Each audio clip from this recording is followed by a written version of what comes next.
This is going to be a recorded panel, and then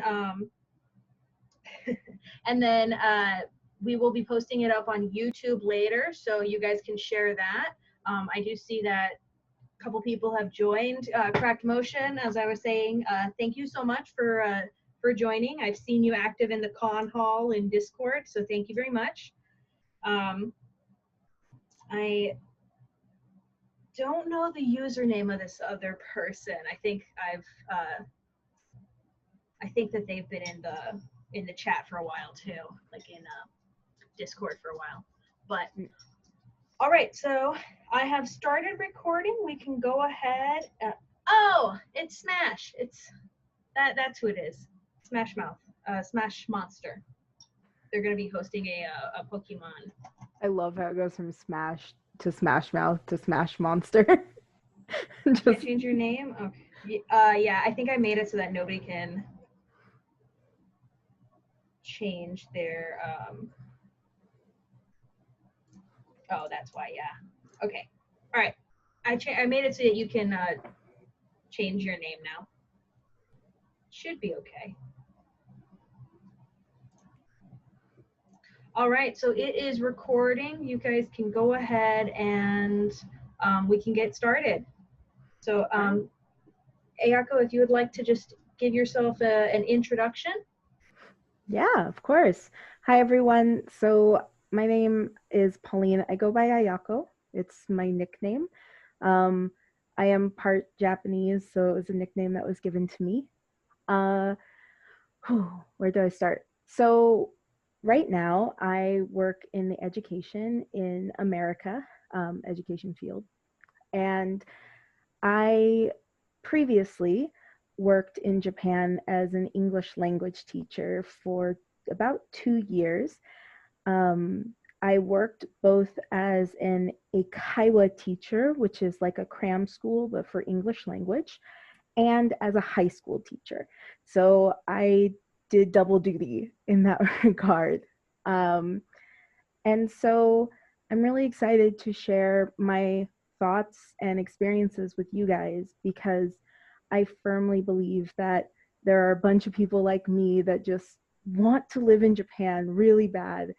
And there's a lot of challenges that you won't really be expecting, but it's a good thing to be prepared for them. And so I want to make sure you guys are prepared before you head out into the amazing world that is Japan.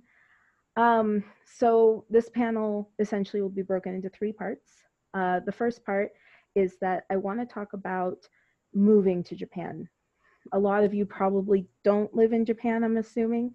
And I want to talk to you about that process, because it is a process. The second one part that I want to talk to you about is living in Japan. Just the logistical things of how to survive there. And then the third thing, the last thing, is thriving in Japan. How are you going to enjoy yourself? How are you going to make sure that you make the most of your experience? I'll be answering questions at the end of each section. So if you guys have questions, please feel free to ask. And so that's it for my introduction. Are we ready to move on?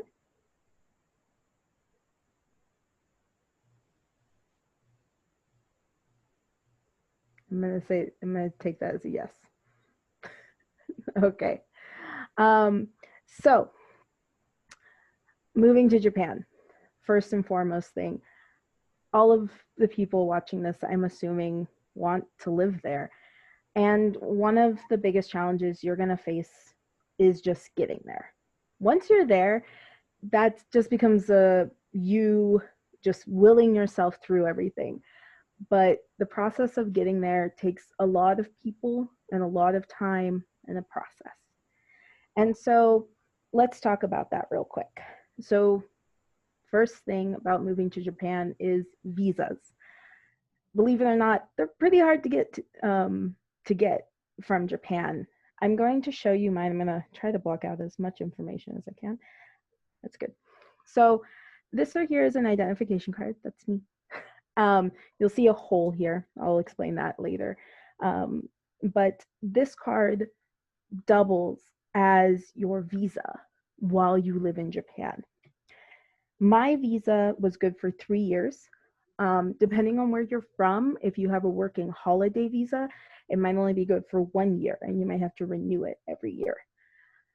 The process of getting that visa, that's where it gets a little difficult because there's different types of visas. My visa is what was called a humanities visa, which means I was working in education or another humanities. There's also entertainment visas, which I believe are for 6 months. I could be wrong about that. Those are usually for models who come to Japan to work for a short time.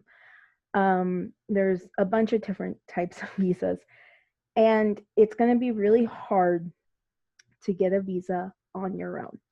So the next thing I want to talk to you about in the process of moving to Japan is choosing your career. So if you're like me and you really want to teach English and you kind of like kids or love kids and you have a lot of patience, not saying that I do, but if you do, being an English teacher is a very valid path for you. Go for it.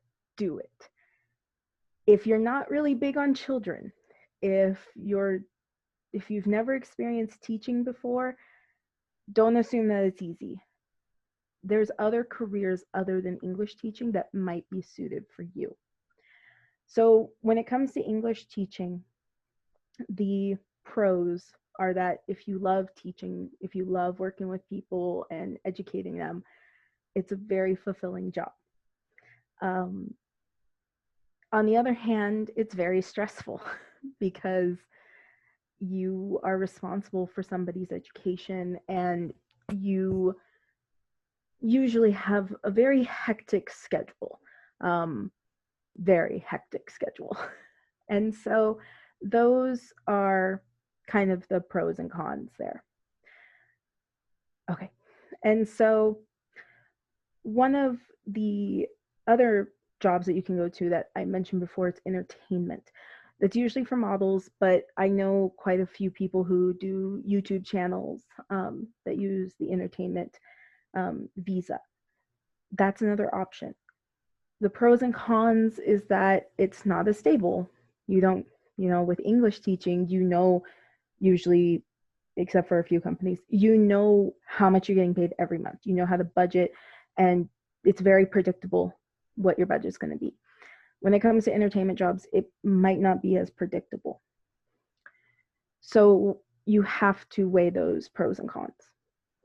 Once you decide what you want to do, whether it's English teaching, going over for YouTube, or any sort of vlogging, if you want to go into even, let's say, translation, that's great.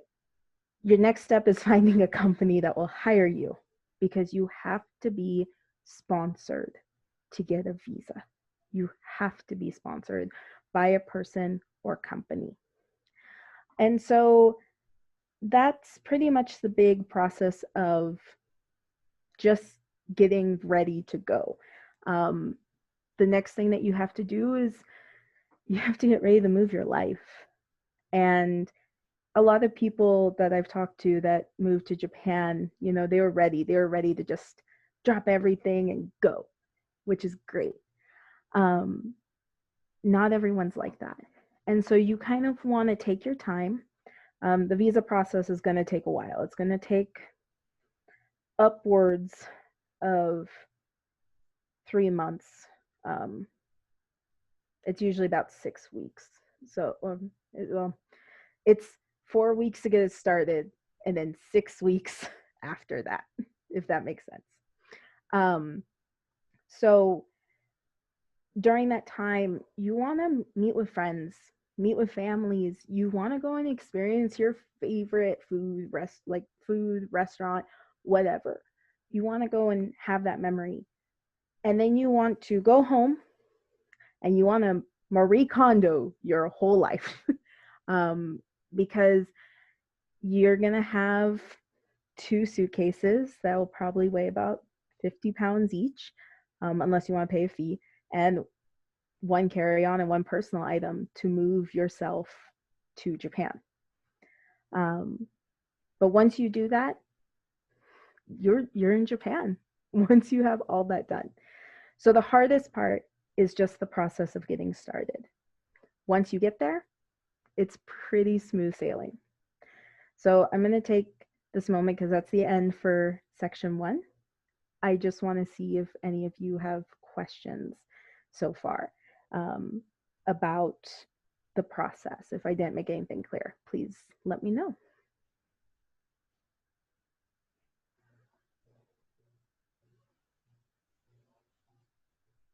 No, I don't. Looks like we're good. Amanda had a question. Can you remember what it was? Okay. Are you so actually I do have a little bit of a question. I want to see my face. Okay. There you are. So I actually did have a question. A couple years ago, I looked into teaching in England to be sponsored as an English teacher. And it was some kind of, cat is trying to knock my computer off. I know, right? It was some kind of almost exchange program. Not really. It was a working program, but it was to be a nanny for a certain household. Is that kind of what you're talking about? Like, is that how you got over to Japan? That's a good question. No, I worked for an actual company that I worked for what's called an eikaiwa. So an eikaiwa, to explain it to the people who just joined, is essentially the after school English program that the kids will go to. It's a private school kind of thing. They come for 30 minutes to an hour lessons, usually about once a week. And so that's how I got over there. Was I got a I got a job offer that was very much, can you come as soon as possible? And I was like, yeah, I can do that. And so that's how I ended up over there. I do know some people who do come over as private tutors. I've only met one in person, but I've heard of a couple. It's not too common in Japan, but it is not unheard of. And so, yeah. Oh, sorry. Kitty. He is demanding attention. Oh, baby. He like legit grabbed my arm.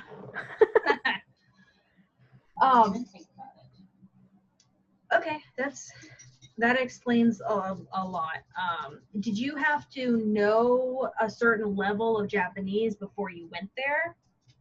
Like, that is another great question, actually. For those that don't know, when you're looking for jobs in Japan, a lot of them will say no Japanese language needed. That's true for the job, not true for living there. So so you want to be able to ask, like, where's the bathroom I'm gonna throw up? Yeah. You want to be able to ask for directions. You want to be able to know mannerisms. Oh my gosh, you want to know mannerisms. It's so important just to learn how to say, like, kudasai. It's not always needed. Onegaishimasu, like please and thank yous, and like the levels of please and thank yous. Japan's kind of intense with those. Yeah, I've heard that, like, you can be like sarcastic by like leaving one thing out. Right? Yeah. So how much Japanese language did you know before you went there? So when I went there, I knew essentially, if you're in college, I knew like one whole year's worth of Japanese. So I was very introductory Japanese. I knew how to read hiragana and katakana. Could I tell you what it meant? Probably not. but I didn't know how to sound things out. I knew how to introduce myself. I knew how to ask for things like time and directions, how to order things at restaurants. Um, yeah, that was the level that I was at. Not that it got much higher while I was there, but Okay. I'll get into that soon. All right. All right. All right. Ready to go on to the next one? Hold on. I think somebody else has a question. Okay. Yeah, go for it. It was me. I farted. It definitely wasn't someone else in the room. I'm sorry. Why is my Google going off?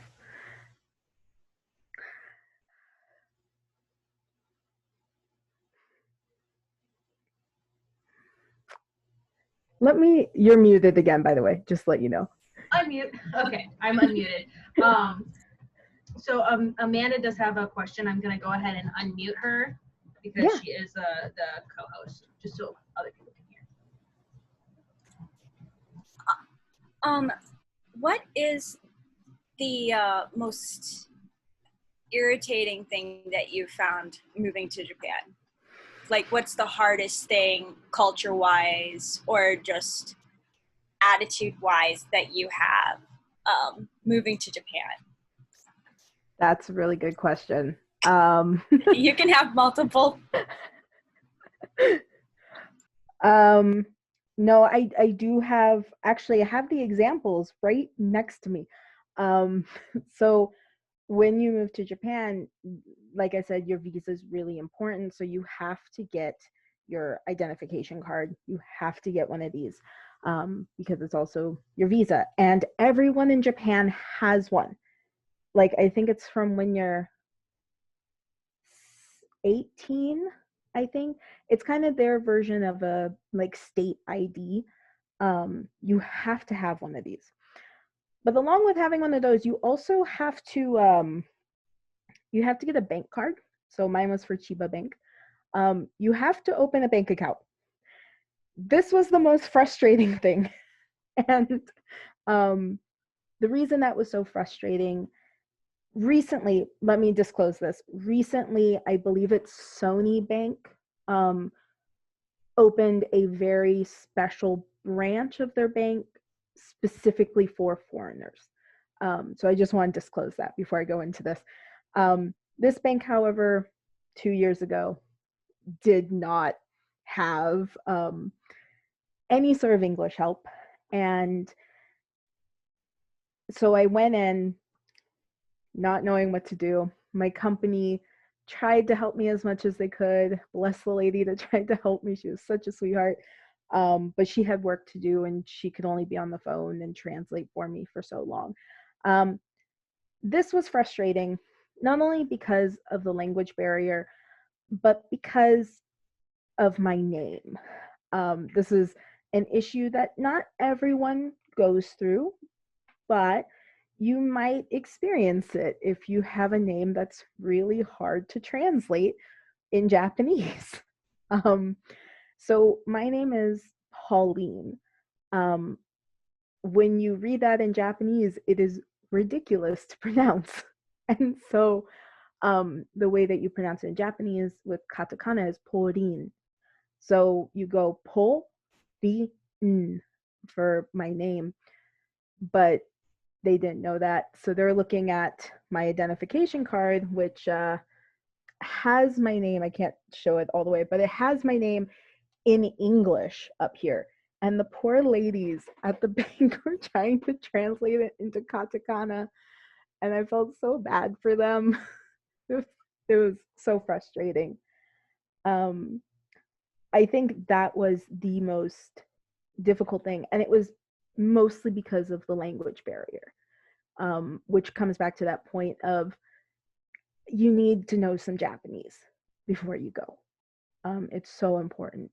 No matter what a company might say that you don't need to have Japanese experience, it's so important because every moment that I can think of where I was like, oh, this is so frustrating, was because I wasn't proficient in Japanese. And I think that's one thing that I hope a lot of people learn from my mistake is you should be, try to be, study and do better than I did. So yeah, there you go. That was my most frustrating moment. All right, perfect. I think, does anybody in the, does anybody else have any other questions before we move on?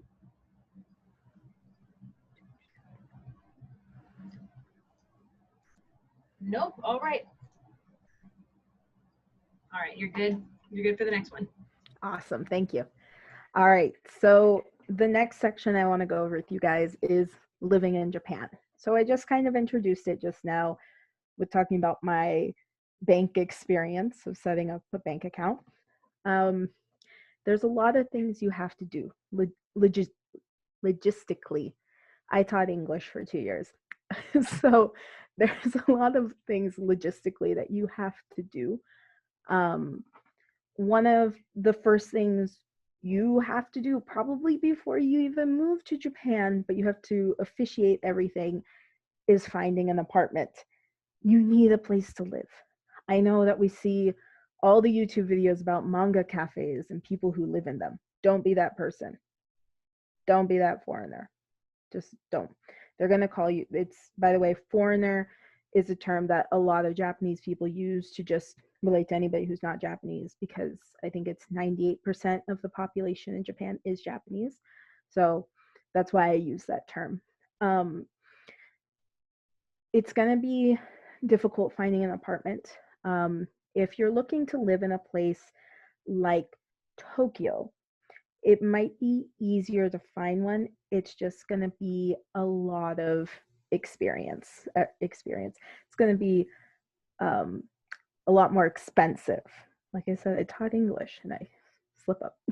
But you want to make sure that you're weighing your pros and cons of cost versus like where the location is. Because sometimes you'll find a place beautiful place. It's just everything you want. It's got 2-3 bedrooms. It's in the price that you want. It is a 30-minute bus ride to the train station, and you have to ride 10 minutes on a bicycle to get to that bus stop. You have to take all those things into consideration. Japan has a lot of train systems, but it has a lot of places that don't have trains nearby. That's something that you want to consider.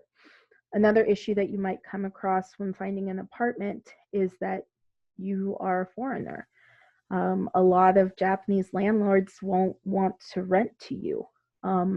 Unfortunately, it is a discrimination that a lot of people face. They won't want to rent to you because they're afraid that you don't know how to take out the trash, which is a big thing in Japan. If you guys haven't heard, highly recommend looking into the trash like separation systems. You might not know how to take out the trash. You might not know how to pay your bills. You might cause issues with neighbors if your Japanese isn't good enough. This is things that they think about, and they don't want you to be a liability for them, so they might not want to rent to you. There's a lot of real estate companies that will work with foreigners. Just don't be surprised if you see a place that you love and then your real estate person is like, no, we're not going to go there. Unfortunately, is something that you kind of have to face. On that note, also, sometimes you might not have to worry about an apartment. Sometimes, depending on what company you work for, they might have a place ready for you when you get there. That is an awesome bonus. Make sure that when you find a company, you ask them for the address of that location so you can Google map it, you can learn about the area. That's my biggest pro tip to you when it comes to apartments, is if your company offers you an apartment, find out where it is. My company provided my apartment. it was really hard getting the address from them. And by the time I had gotten the address, I was ready to get on the plane like 2 days later. The address, the neighborhood's really nice. The apartment was so tiny. um, it was really tiny. And so it's just something like that that you want to take into consideration. And speaking of companies, work life. That's the other thing. You got to pay those bills. You got to pay those bills. You got to make that money. You got to eat. So you have to work. And no matter what type of visa you go with, no matter what your job is, it's really important that you represent yourself and, quite frankly, other people's perception of non-Japanese people is going to also come from you. So you want to make sure that you pay your bills on time and that you keep everything, in working order, and that you're, what's the word I'm looking for? That you are contributing to society, and having a job is a good way to show all of those things. So I wanted to talk to you guys a little about what I did, because I don't have experience in the entertainment industry for visas. I just worked as an English teacher, but I did mention that I worked as two different types of English teachers. So there's the Eikaiwa, which is the cram school one. If you happen to get with an Eikaiwa company, there's a lot of famous ones. Some of them will pay you a monthly salary.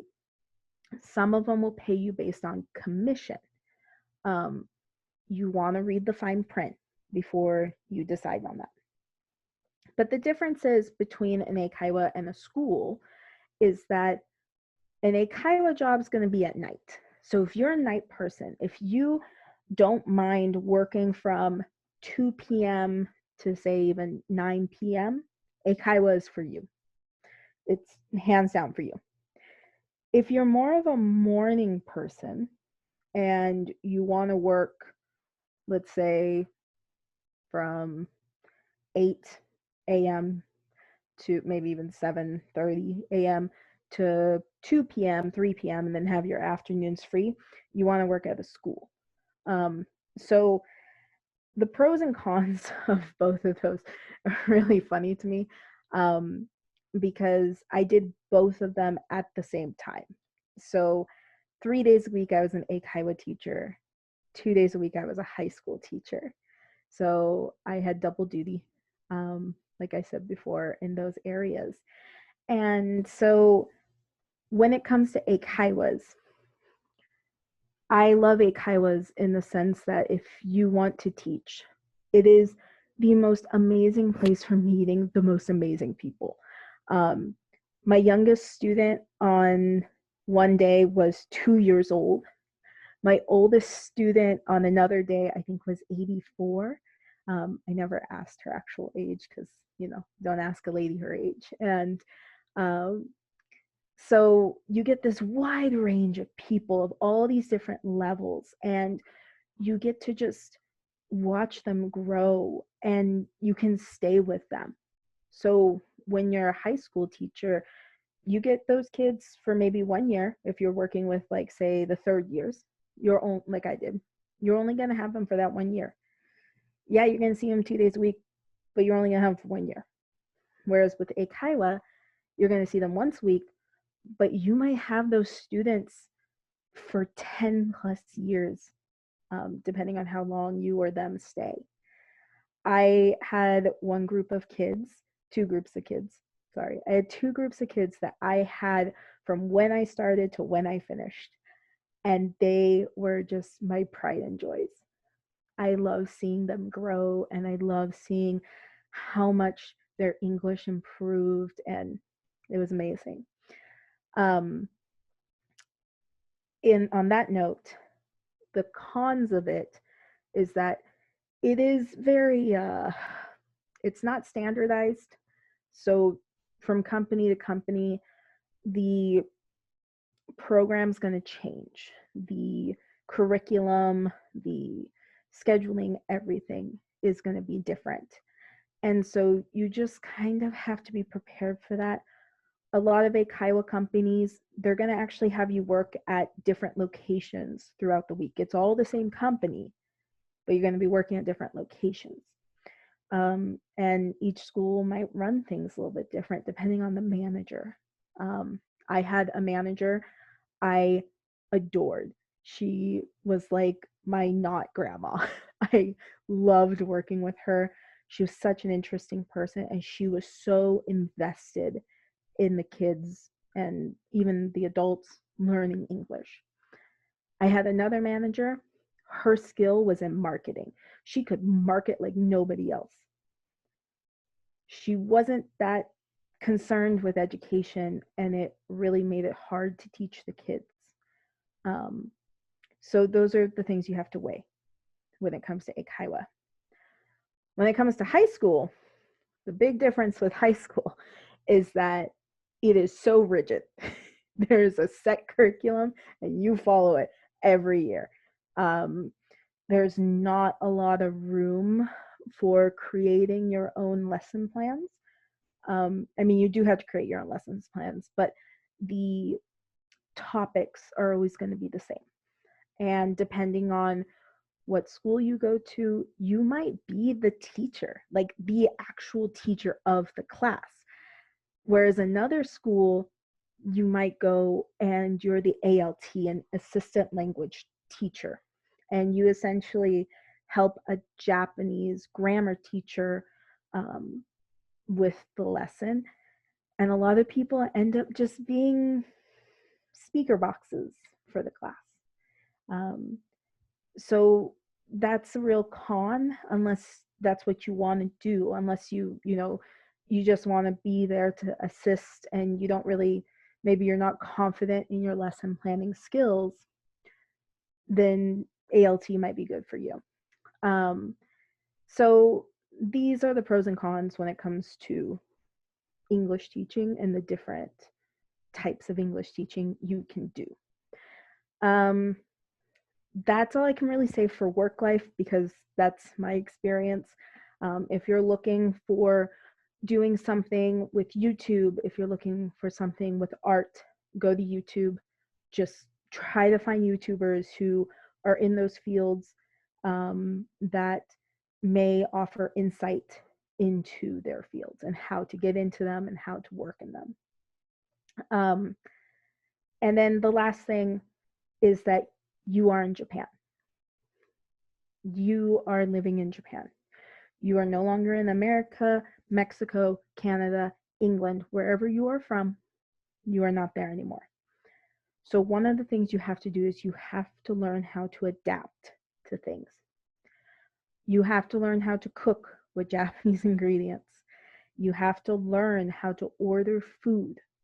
You have to learn how to survive. And again, that just comes down to language. Just learn the language.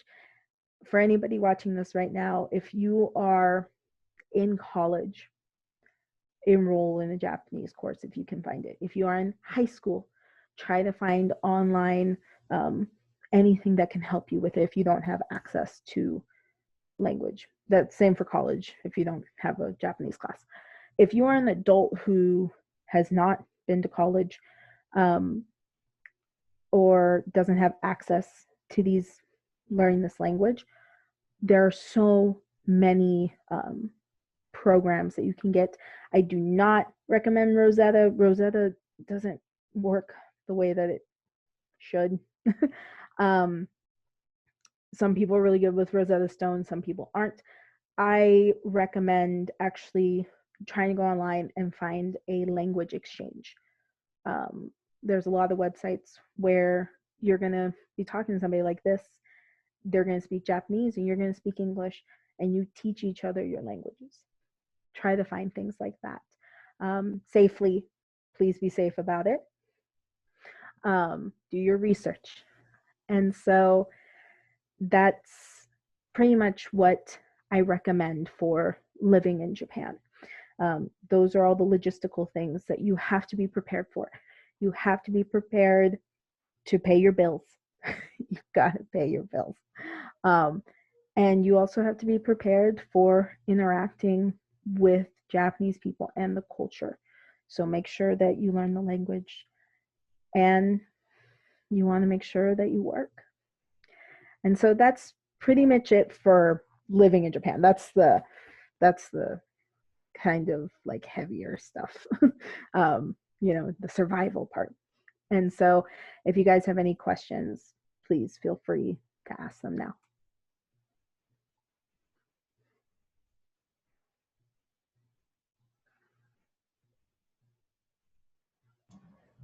Do we have any questions in the chat? If you you can still chat, and the host will get the question and we can ask her. Do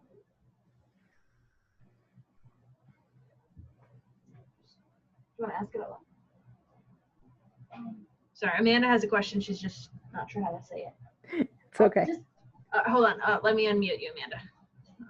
Again, I'm muting Amanda, who's Dancing Rose, because she is a mod. So, okay.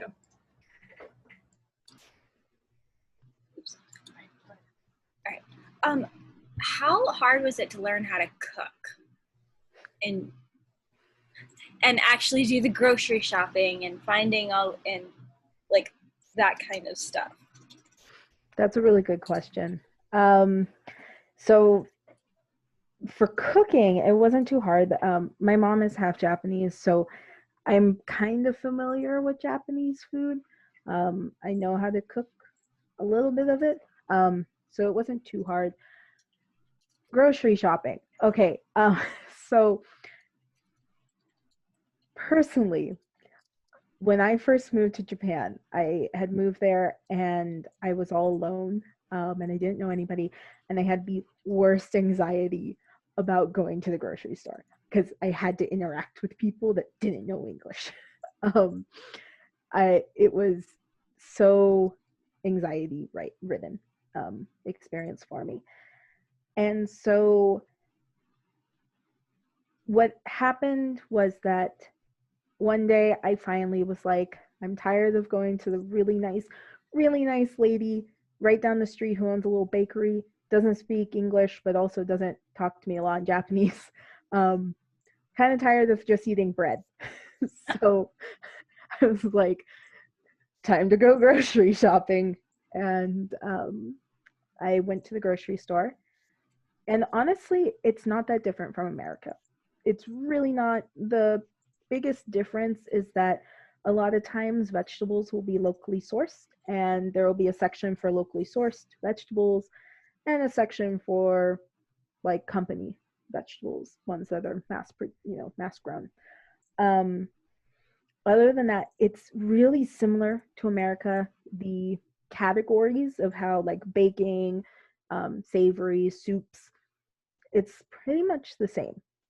So that's not too difficult. It's just getting that initial hurdle, like getting over that, I think is the most difficult thing. If you want to learn how to cook Japanese food, they have a lot of foreign food in a lot of grocery stores. It's really easy to find. But if you want to learn how to cook Japanese food, and if you're working as an English teacher at an Eikaiwa, which is most English teachers, ask your students. It's a great talking point. It's an amazing talking point to get your students to talk to you in English. Ask them for recipes. Another way is just going online, watching YouTube videos. I think the most difficult thing for me was learning how to cook and bake with weight instead of volumes, because in America we usually rely on cup, half cup, tablespoon, teaspoons. Japan, it's usually weight, so grams, and liters. Well, liter is container, but that kind of stuff you kind of just have to like learn. You just have to do it. So yeah, I think that was the most difficult part. All right. And then another question that we got was, how is the transportation system? I'm assuming it is the public transportation system. I know that in anime we have a certain idea of what it's like, but how is it actually like? So it's pretty similar to anime. I mean, the big thing that I think a lot of anime doesn't go over when it comes to public transportation is the social pressure. When you're on a bus, when you're on a train, even with if you're with friends, coworkers, try to keep your voice really low. Japan has this term, and it is called wa, and you'll hear wa a lot, especially with the new change of emperors. This new era for the new emperor is called Reiwa. Wa essentially means like peace. It's peace, but it's not peace. It's like the understanding of maintaining peace as a collective unit. So you don't want to mess with the wa in Japan. That is the quickest way to make everyone hate you is to mess with the wa. I knew of a person who got very drunk on a train, got drunk and then got on the train, and he caused an issue. He messed with the law, and he got arrested. Not, they let him out the next day, but it does happen.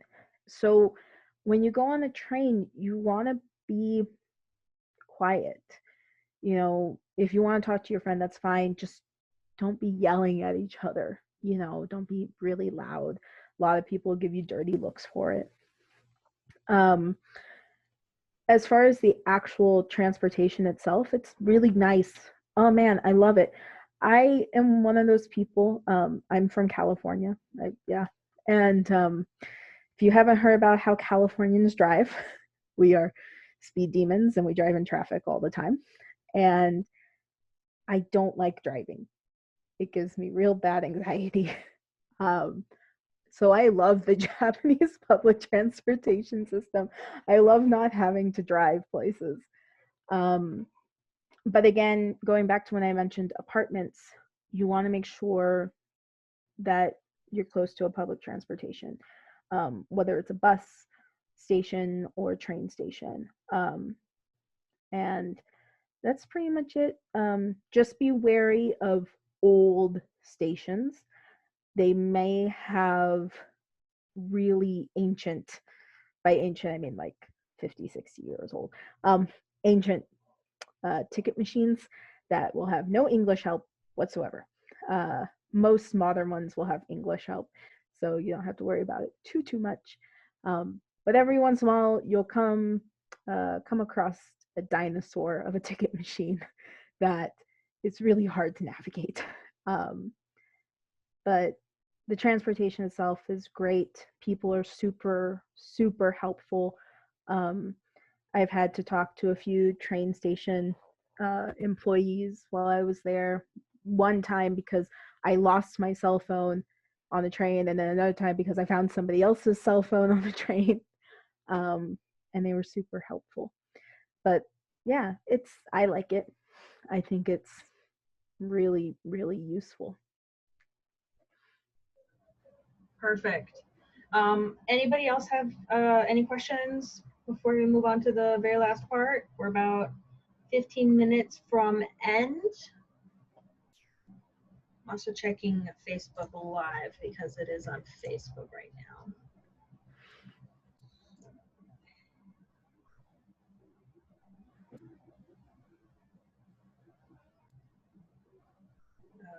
Okay. Nope, looks like we are good. Awesome. All right. So for the last section, thriving in Japan. So I've been giving you guys all this like really important information on how to get to Japan, on, surviving in Japan.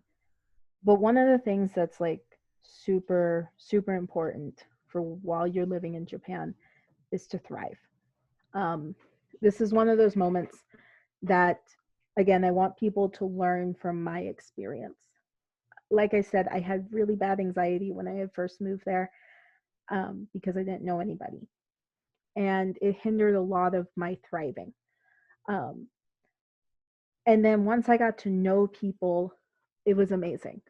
It was amazing. Like, for the first month I lived there, I thought I had made the biggest mistake of my life. I was just, every day was like, I need to move back home. I don't care that I spent a bunch of money moving out here. I need to get back. And, it was rough. But then once I got to know people, started to learn the language a little bit more, um, it was great. Um, the first thing that you want to do is make friends. I get that some people are introverts. You can make friends online, in person. I don't care how you do it.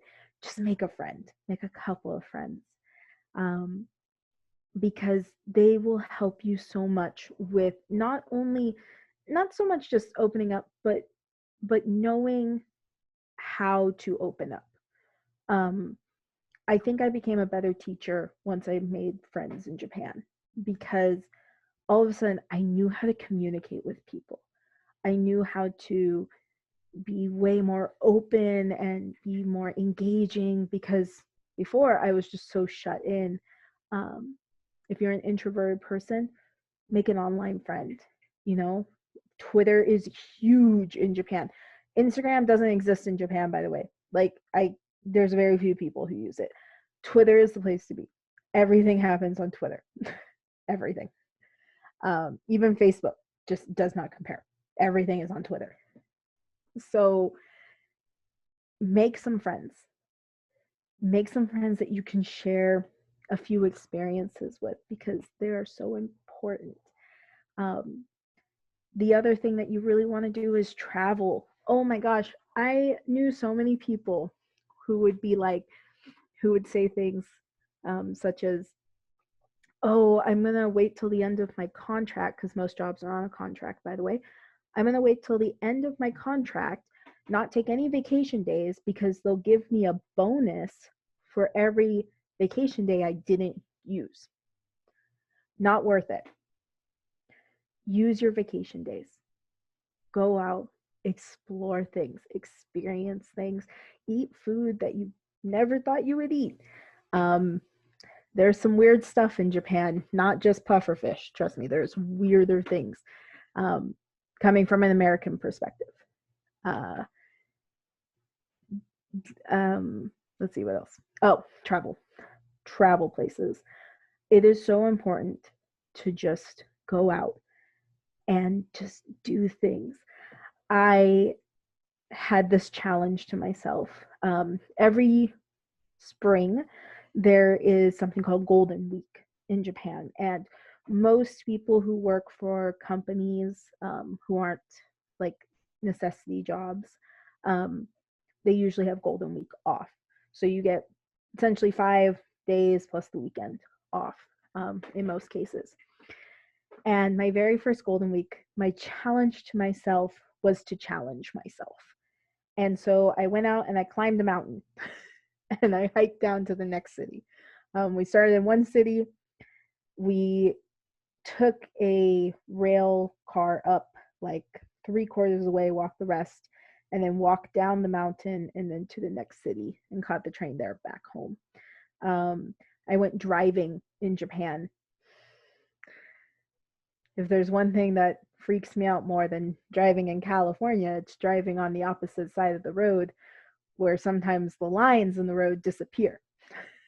So I went and did things like that. I volunteered at the Pride Parade in Tokyo. It was great. It was amazing. And so I think that's my biggest recommendation to people, is that you just go out and experience things. You go out and try new things. And then the last thing that I want to talk to you guys about is crashing. When you crash, sometimes you're going to hit a wall. Everyone that I've talked to in Japan experiences this moment, whether it comes a month after you move there, the day after you move there, or a year after you move there. You will hit this wall where you just lose yourself. I know so many people that went through it, and we all had different ways of overcoming it. And so I want to talk to you about some of those ways of overcoming it, some preemptive things you can do. I mentioned making new friends. Keep in contact with old friends. Keep in contact with your friends that are here. Just because they're not immediately in your life doesn't mean that they're not part of your life. So if you keep in contact with them, they will help you so much. I had a friend that I talked to almost every day. The time difference was the worst thing ever, but she really helped me through my slope, and she helped me get over that. And so you want to keep in contact with old friends. Keep in contact with your family if you're on good terms with them. You know, if they're going to be a positive influence in your life, keep in contact with them. Another really, really big thing is don't give up. I worked with a girl who gave up after 6 months. And I didn't get to know her because she hit the wall so hard that by the time I was like, oh, let's hang out, she had already bought her plane ticket back home. So don't give up. Talk to those new friends. Talk to your old friends. Get out. Get into hobbies. Keep your hobbies that you have from back home. And so I think that's the most important thing that I can give you guys, is just make sure that you balance your old life with your new life, and you won't have to worry too much. Nice. So we do have a question that came in. This is from CGZ, and they're asking, how is the diversity in Japan? I'm assuming they're just meaning in general. But CGZ, if you want to expound on that, you can go ahead and message me as well.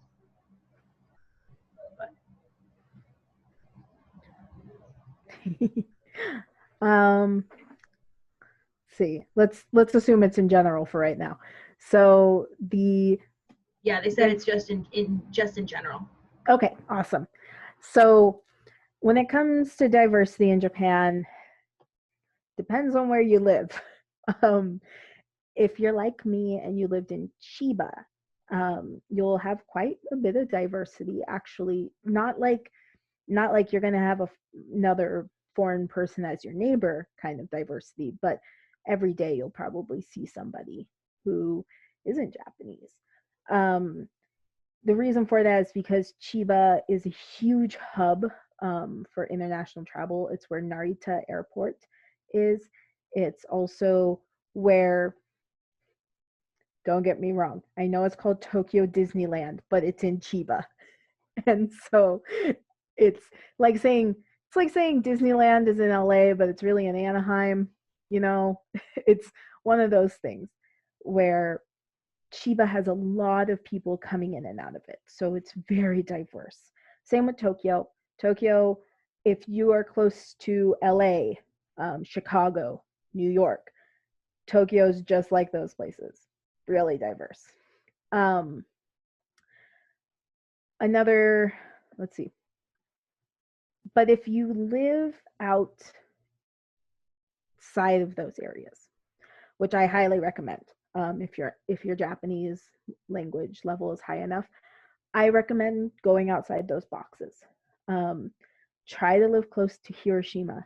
Try to live close to Nagoya, Sapporo, those places. You may be the only foreign person that you see in that lives there. It may be like a week. And you're not going to see too many other people that aren't Japanese. So yeah, it just really depends on where you live. But again, I think the percentage is getting smaller. It's 98, 97, something like that percent of the population in Japan is Japanese. So if that gives you an idea what the diversity is like. Okay, any other questions? All right, so we are wrapping up. CGZ, did that answer your question? All right, they said yes, it answered the question. Awesome. So yay. This was incredibly informative. I am very glad that we have you here at this convention. Thank you. And I do look forward to your next panel as well, like on Friday. I know we'll probably be hitting some different points as well, but this was incredibly informative. I really appreciated it. Do we have any other questions at all before we wrap up? I am, 1 second, I'm going to check the Facebook.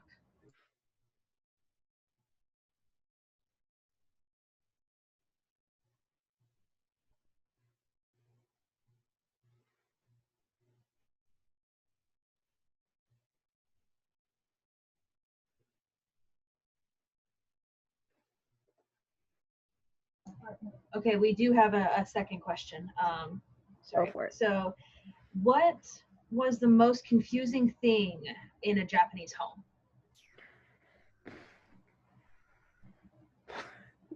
I'm trying to think. Most confusing thing. Some Japanese homes, if it's like my first apartment, which was really small, it was 17 meters squared, which is about, it's a little bit bigger than the room I'm in right now. That was my whole apartment. Your bathroom's going to be really weird. So your sink, so it's going to be your toilet and your sink and your bathtub are going to be really close together, but your sink is also going to double as your shower head. So I don't know why they just didn't want to put more water pipes in, maybe. So you just flip the switch and essentially your sink stops working and then your shower head turns on. And I think that was the most confusing thing for me, because I was like, it makes sense, but also why? Jeez. Wow. Yeah. All right. I'm still stuck on that. Sorry. Are you located in California? Yes, I'm located in California right now. And so I moved back to Japan. That's actually what this hole in my ID card is about, is essentially saying that my visa is no longer valid. That I moved back to America. And yeah, I'm back in California. Oh, what area? I'm Riverside County, and so Oh, okay. yeah, I'm more south. And so in the very hot desert area. Very Understood. different than Japan. Yeah. All right. Well, let's go ahead and wrap this up. Thank you so much for all that information. This is going to be up on YouTube, and people will be able to watch this and share it as well. I think that it was really great information. A lot of good tips and tricks for living there.